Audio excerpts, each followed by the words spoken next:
টিএমসির পরে যদি বলেন সিপিএম, 3 নম্বরে আসছে কংগ্রেস, 4 নম্বরে বিজেপি। ওদের নিজেদের মধ্যে কোনোদিন কোনো ক্ল্যাশ দেখিনি, টিকাও থাকে না, ইউজ অ্যান্ড থ্রু আছে, সস্তা আছে তো।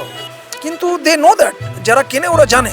সবাই যে সস্তা দরকার, কোয়ান্টিটি নেয় তো সস্তা লাগে।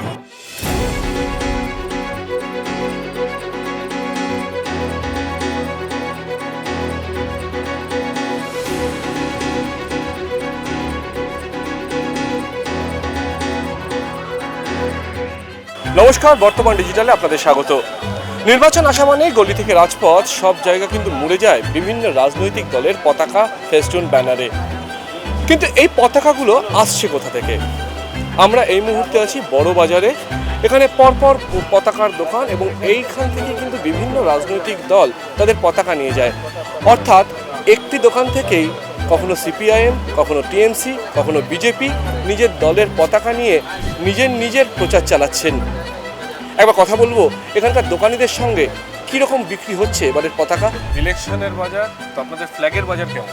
ভালো, ভালো বাজার, একদম চলে এসছে, মাথার উপর ইলেকশন আছে, ভালো বাজার। না, এখন তো বসে আছি, এখন নমিনাল হলো 9 তারিখ পর, শনিবার না হলে সোমবারে কিছু বাজার উঠবে। এখন অতটা বাজার এখন বাজার নেই। সব থেকে বেশি বিক্রি কোন ফ্ল্যাগে? টিএমসি, আর তারপরে সিপিএম, কংগ্রেস। আচ্ছা, টিএমসি, সিপিএম, কংগ্রেস, তারপরে আসছে বিজেপি খুব সামান্য, খুব হালকা সেল। এইবার টিএমসির আপাতত টিএমসি সব থেকে বেশি বিক্রি। টিএমসি পরেই। টিএমসির পরে যদি বলেন সিপিএম, 3 নম্বরে আসছে কংগ্রেস, 4 নম্বরে বিজেপি।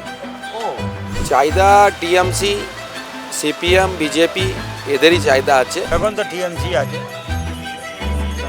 তারপরে তো নানা রকম সিপিএম, টিএমসি, কংগ্রেস আছে। টিএমসি, সিপিএম, কংগ্রেসে কি বুথ লেভেলের একদম সব লোকই আসে, এসে ফ্ল্যাগ নিয়ে যাচ্ছে। আচ্ছা, আপনার দল এখান থেকে সব পার্টির লোকই একসঙ্গে সব পার্টি আইএসএফও আসছে, তারপর জেইউপিরও রিকোয়ারমেন্ট আসছে আমাদের কাছ থেকে, তো নিচে সব পার্টি এসে ফ্ল্যাগ নিচ্ছে। সবাই আসে, মানে সিপিএম এর লোক টিএমসির সঙ্গে কথা বলে, বিজেপির লোক টিএমসির সঙ্গে কথা বলে। লোকেদের মধ্যে কিছু নেই, যে যা পার্টি করছে। ওদের নিজেদের মধ্যে কোনোদিন কোনো ক্ল্যাশ দেখিনি। একটা লোক টিএমসির কথা বলছে, একটা লোক বিজেপির কথা বলছে, টিএমসির লোক কিন্তু বিজেপির লোককে অন্য কিছু টাড়া কথা বলছে না, নাই ভাইস ভার্সা, কিচ্ছু না। সবই জানে যে ভাই এক জায়গায় বেঁচে থাকতে হলে একটা পার্টি করছি, তুমি যা নিজের পার্টি করছো করো, আমি নিজের পার্টি করবো। কোনো ক্ল্যাশ নেই লোকেদের মধ্যে। প্রচারের ধরনটা বদলেছে না? এই আগে শুধু ফ্ল্যাগ ছিল, এখন অনেক জিনিসপত্র। হ্যাঁ, ফ্ল্যাগটা বেসিক্যালি প্রথম দিকে লাগে সাজানোর জন্য, তারপরে আপনার টি শার্ট হয়ে গেল, দামি ইভিএম হয়ে গেল, ক্যাপ হয়ে গেল র্যালির জন্য, এগুলোর মেন রিকোয়ারমেন্ট। হ্যাঁ, ডেফিনেটলি। আরে আগে প্রচারে খালি ফ্ল্যাগ হতো, এখন ফ্ল্যাগের সঙ্গে টি শার্ট চলে এসছে, শাড়ি চলে এসছে, মাথাপট্টি চলে এসছে, রিস্টব্যান্ড চলে এসছে, উত্তরী চলে এসছে, ব্যাচ চলে এসছে, হ্যান্ডহেল্ড যে লোগোগুলো ওগুলো চলে এসছে, কাট আউট চলে এসছে, প্রচুর জিনিস বেড়ে গেছে। এখন বৃষ্টির সময় আছে, ছাতা বিক্রি হচ্ছে, তারপরে গরম আছে, টুপি বিক্রি হচ্ছে, গলায় ডালবার পটকা আছে, মাফলার, ওটা হচ্ছে, ওই সব মেন আইটেম এটাই। এমনি তো অনেকগুলো আছে, অনেক কিছু মেনটেন হয় না, কিন্তু অনেক আইটেম আছে। কিরকম অর্ডার যায় মোটামুটি? মোরও কোনো ঠিক নেই, কেউ 2000 নেয়, কেউ 5000 নেয়, কেউ 50টা নেয়, যাদের যেরকম হয় সেরকম। পতাকাগুলো কতটা টেকসই হয় এই বৃষ্টি? মোটামুটি টেকসই হয়, দুরকম কোয়ালিটি, একটা রোটো হয়, একটা সিল্ক হয়। সিল্কেরটা একটু ভালো হয়, ওটা জল টল পড়লে রং টং ছাড়ে না। রোটোটা পাতলা হয়, এবার যার যেরকম বাজেট সেই হিসাবে নিচ্ছে। পতাকা কাপড়ে প্রিন্টিং ভালো থাকে, কোনো কমপ্লেন নেই। এমনি তো দেখুন আন্দার তুফান আছে, রাস্তায় পড়ে যায়, ওটা আলাদা ফ্যাক্টর। এমনি কাপড়ে কোনো কমপ্লেন হয় না। টিকাও থাকে না, ইউজ অ্যান্ড থ্রু আছে, সস্তা আছে তো। ওই জন্য বৃষ্টি ঝড় ফড় আসলে বেরিয়ে যাবে, নতুন লাগাবে। ওরাও জানে, যে কিনে সেও জানে, যে বিক্রি করে সেও জানে, দুজনে জানে কীরকম কাপড় আছে। ভালো কোয়ালিটি আছে, বিক্রি হয় না ভালো কোয়ালিটি। সবাই যে সস্তা দরকার, কোয়ান্টিটি নেয় তো সস্তা লাগে। ডিপেন্ড করে যে কি জিনিস, কি রকমের আপনি ইনভেস্টমেন্ট করছেন। যে আপনি ভালো একটা কাট আউট বা কিছু নিলেন, ওটা থাকবে, ঝড় বৃষ্টিতে কিছুই হবে না।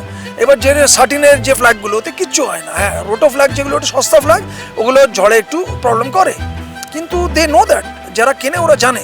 পতাকার সঙ্গে বিক্রি হচ্ছে প্রচারের গেঞ্জি, যেমন এখানেই গেঞ্জি রাখা আছে, এবং প্রচারে ব্যবহার হচ্ছে বিভিন্ন দলীয় টুপি। তা সে টিএমসিরও হতে পারে অথবা সিপিআইএমেরও হতে পারে। এমনকি এই প্রচারের জন্যে বিভিন্ন ধরনের দলের ব্যাজ রাখা হচ্ছে, সেই ব্যাজও কিন্তু এই বড়বাজারের এই দোকানগুলোতে পাওয়া যাচ্ছে। অর্থাৎ প্রচারের জন্যে যত ধরনের জিনিসের দরকার সবই কিন্তু একই জায়গায় মজুদ এই এলাকায়।